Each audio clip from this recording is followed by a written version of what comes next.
I am an associate professor here. Before that, I spent a couple decades as a newspaper journalist. Here at Missouri, I'm something of a utility player.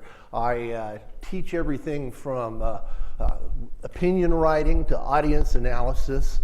I started our participatory journalism project, but I finally turned it over to someone who was smarter and probably easier to get along with.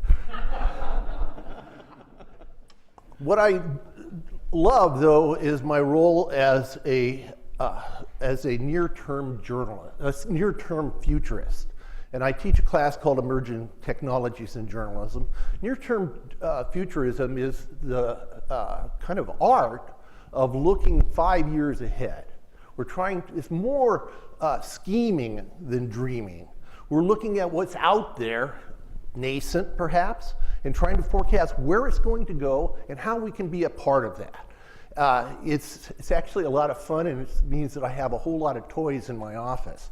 But what we're looking at today is 3D and where it comes. But what I'm trying to show you is what many of my colleagues here today alluded to, and that is the process of near-term futurism, how we get from here to there.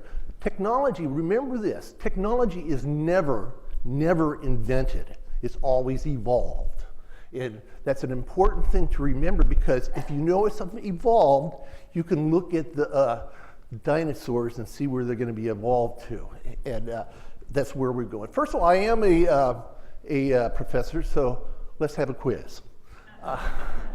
What's the very best, bet your retirement on, format for delivering news and information? What do you think? What is it? What's the best one out there? This is like my students. No one talks. Huh? Oh, just figure it out. What out there do we know? Uh-huh. Yeah, that's it. But what kind of format are we going to deliver it in? Paper? Paper is a big one? No. The very best is face-to-face.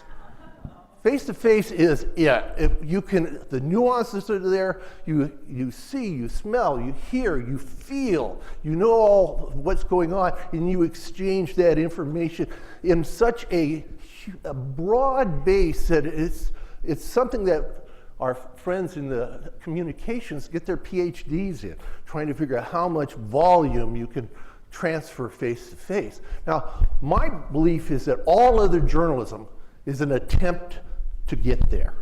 That we try to be face-to-face, and we can. It may be the nirvana that we might not reach, but we're going to work on it a lot. So how did we do it? Well, history. This whole quest for reality, better and better reality, it goes back to Paleolithic era. You know, we had cave paintings of hunters, but you also found in those caves carved totems of people in there. They're pretty rough. We get into the classical age, and the Greeks and the Romans, if you've ever seen Greek and Roman paintings, it's pretty flat. It's not much better than the cave paintings. It's more colorful. But their sculpture, oh my gosh, they just did so much realism, especially when you get into the Romans who like to put warts and wounds and all those things in there. They prided themselves on this idea of showing the perfect human, or at least a human like Caesar. And so this was a major area, and we continued in the art world going towards that. In the Renaissance, they finally figured out how to put this natural vision on a flat plane, especially around Florence around 1400.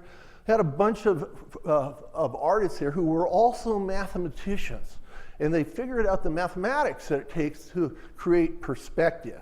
And so you've seen all these lines of the vanishing points. There are complicated mathematic formulas that go along with that and allow you to actually, this is the first time, we often say this was the first 3D. This was where we first could see something in the same proportions as what we see through our eyes.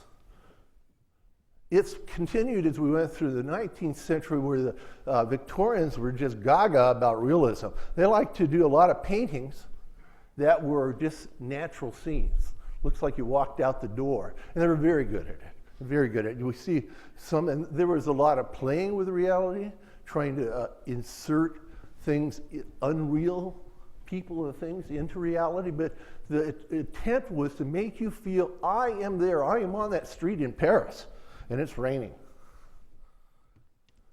Of course, the next thing you go up from reality to paintings, it made sense in the 1830s to develop photography.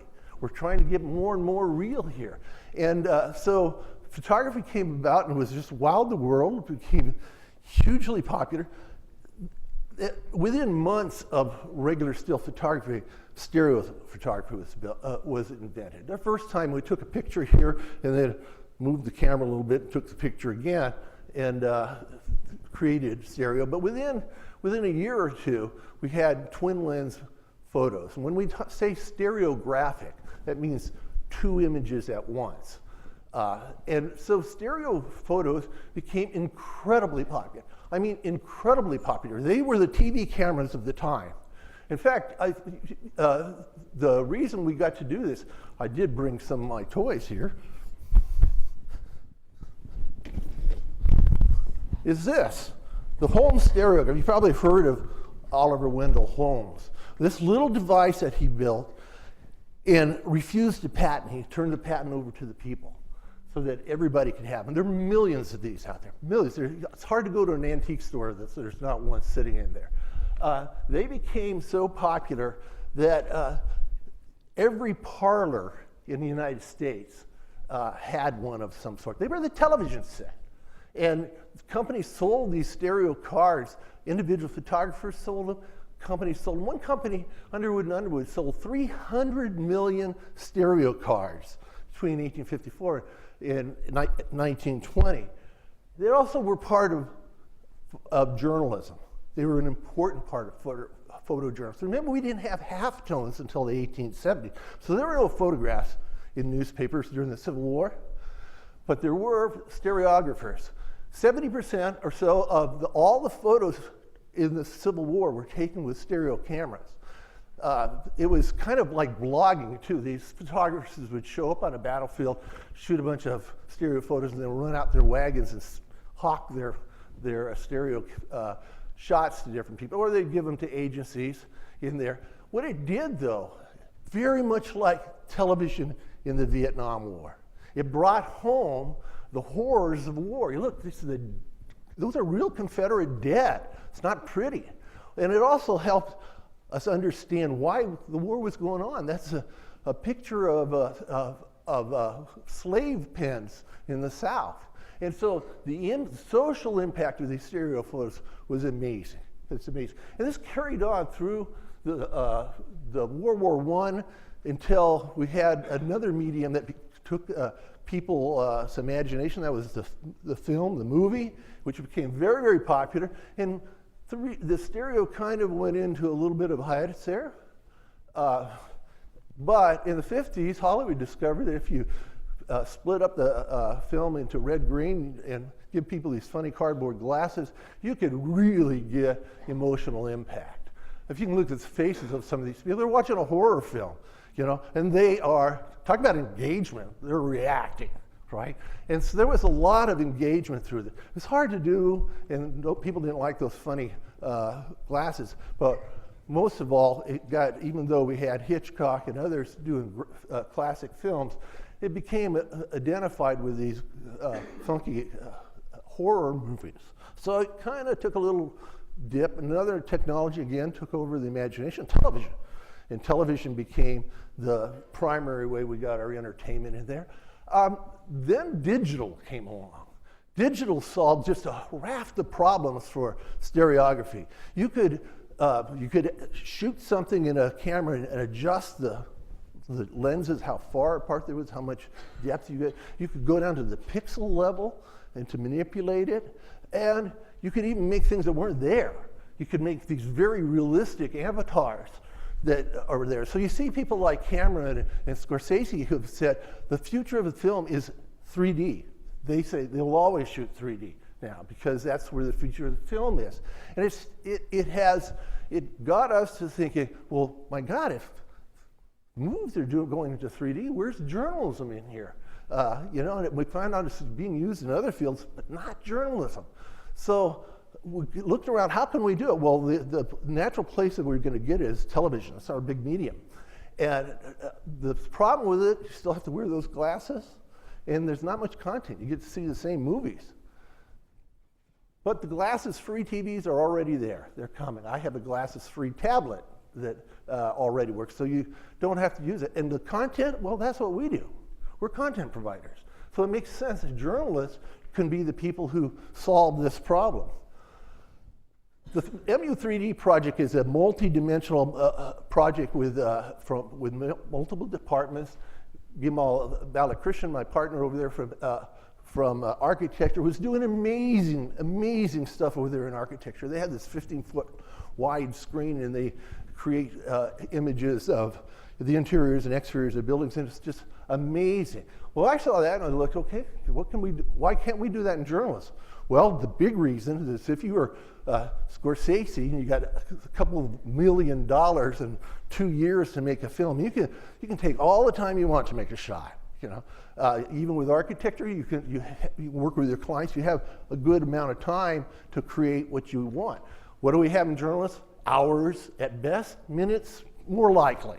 So what we started looking at is how can we do this? How can we capture the abilities of 3D to have engagement, but go through the workflow of a journalist? How can we come up with the protocols to do this? So we're looking at a variety of things.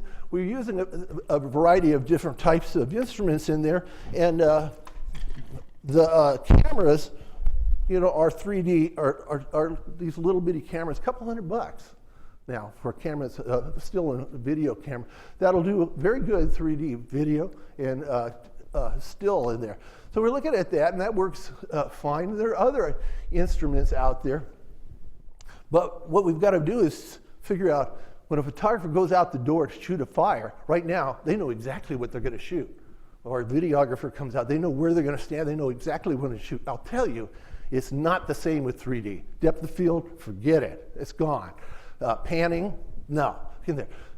What you're looking at is how do I layer up things in something called a window, and the Z plane, and all these things just to make our photographers real nervous when they try to do it. But you know what? I'm an old guy with gray hair. I remember when we went from black and white to color, same thing happened. The photographers freaked out. No one knew how to take color photos for the newspapers. It's much the same. What we've got to do is give them the guidelines to do it. So under a Mizzou Advantage grant, we combine several departments and we're giving it a shot.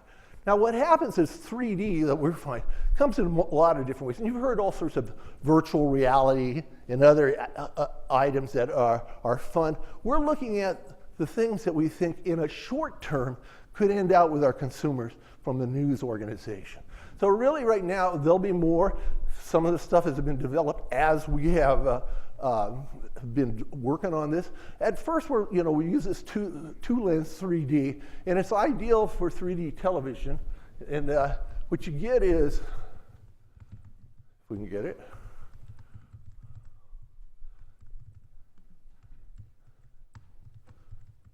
what you get is a blank page. Okay, what you get like that is, see what I talk about the window? A person in here, the way you get 3D is you notice that if there's an imaginary window out there, there's something behind the window, something at the window, and then we've got two beautiful people in front of the window. That look at depth like that is harder than it seems. It's very difficult to get that done in a way. Also, guess what? 3D is always horizontal. Put a vertical, it's like turn your eyes like this. You don't get the same set of 3D in here. So, okay, let's go to the next one. Our next area that we're looking at is scanning. And this is a fun one. We use a little bitty scanner like this. $400 sits on top of an iPad. And it allows us to do some things that you won't believe. See, this is something we got from our True False festival here lately, and I can spin this person, look at where I want her. I can I can make them a little bigger and look at the details of them, look at the top of their head. One of my students, the first time he saw this, they said, boy, they should do this for mugshots at the jail. So I can see all the tattoos on these people. We're still trying to figure out how you use it. Reader reaction is pretty darn good. There's another one in there, I think. You don't have to do people, you can do objects. And this is one that was done with drones, we're also part of our project. We've been mounting drones on, 3D cameras on drones to do something. We didn't do this one, but someone took an incredible set of photos, 3D photos of the Christ the Redeemer in Brazil, right? And again, you can go through it in so many ways. You can also get in here and look at the details like, woo, I bet we didn't want to go that far. Look inside the top of the head. Didn't know there's a staircase in the top of the head there. You can explore this like you wouldn't believe. And there's, I think, one more on that. Beautiful. It's so much fun to play with. Slow. Oh my God, it's slow. It's like taking pictures from Matthew Brady. You got to have someone stand still for about 5 minutes to get them to go. But advertisers, they're figuring this out. If you can do objects like this, like this bicycle, you can see you can turn this around and you can get details. You can zoom in on it to see a pedal, how the pedal operates. It's great for objects like this. It has all sorts of revenue potential. And I've learned, because at one point I was a general manager, you better think about revenue potential if you're going to look at new technology. Well, let's look at another one here. The other thing that we're doing is something called light-filled photography. And light-filled photography is a weird situation. We use a camera that looks a lot like this. It is this. Light-filled photography, I was taking a picture right here. I'll come over here, and if I take a picture, you're in focus, you're in focus, you're in focus, you're in focus. Everybody in the room is in focus because it has 40 sensors in here. That's 50 megabyte files on this thing. But what happens is once I get that in there, touch the front person. I can change the focus of this as I want. The artist becomes the reader. I have the ability to frame these. Now, in the hands of a great photographer, framing becomes wonderful here. This brings back the whole idea for those media, formerly known as newspapers, to have photojournalists who are truly artists in there and who can do something special. But what it does for engagement, double engagement. Reader has to click on the photo, then once they clicked on it, they get to manipulate the photo in there. So what problems do we have? A lot of photographers say, I don't want anyone messing around with my photos. Same problem we had when we first started participatory journal. But we'll get over that. I think there's one more on there, yes. One of the places for journalism where this works very well is crowd shots, news shots. Now pick any person on there, change his face. Pick another person in the background, and we can look at him. If you're taking a picture of something, you want to be the reader to understand this is not a crowd, it's a bunch of individuals. This is a wonderful, wonderful tool. One of my young photographers who used it said, this is going to be built into our cameras within a few years. It's just a great thing to do. It's called the Litro. And I've only got it down to a short time, so I better open it up to some questions. Okay, questions. We can run around with the microphone very quickly, wherever you are. No questions. I love that. Oh. I just echo your sentiments about the guy sitting in that room. He's doing some amazing stuff, Bamal, in yes, the architecture department. Stuff. So as content creators, we face the problem of, do we create it and wait for those devices to play them on to be in the mainstream public's hands? Or do we go ahead and create it knowing that most of the audience won't have the ability to Absolutely. see that? We've already, all those photos from the Litro and from the scanner, they've already run in the Columbia Missourian. They're as easy to embed as a YouTube photo. It's just there. We've had great reaction doing that. Yeah, the 3D with glasses, it's going to take a while, but as soon as we get glasses-free TV, it means we've got 3D for couch potatoes. I don't even have to think about it. It's just there. So that'll come. We just want to be ready before we get there. I just wanted to add that I tweeted out a couple links to where we've put these photos in the Missourian, and my next wish is for them to be embeddable on Facebook without having to get out of Facebook, because what I want to do is stand on the sidelines at a football game, shoot up in the student section, and then invite people to adjust the focus, find themselves, and tag themselves. Right. But that's not It's all we can coming. post on Facebook is Actually, at this it's point. coming pretty easily. This is so new. This technology was developed as part of a doctoral dissertation in 2008. So it's the Cork technology. So it's one of those things that it'll develop. We're still in the first iteration in there. And that's what we talk about. You don't worry that it doesn't work now. You're not worried about now. You're worried about 5 years from now. So let's find out the little piece of it and go from there, see where it's going to go. That's near-term futurism. Can you talk about some of the outdoor scanning? Like you mentioned, obviously using the structure sensor to do people scans, but like for physical environments, where do you see the future of that? Yeah, it's not bad. I mean, this one's a cheapie, but we've already done it. There are different software that you can do rooms, you can do pieces. Bimal over there has just become a pro at getting various things in architecture. And by the way, that picture of that guy was done in a parking lot. It was not an indoor picture.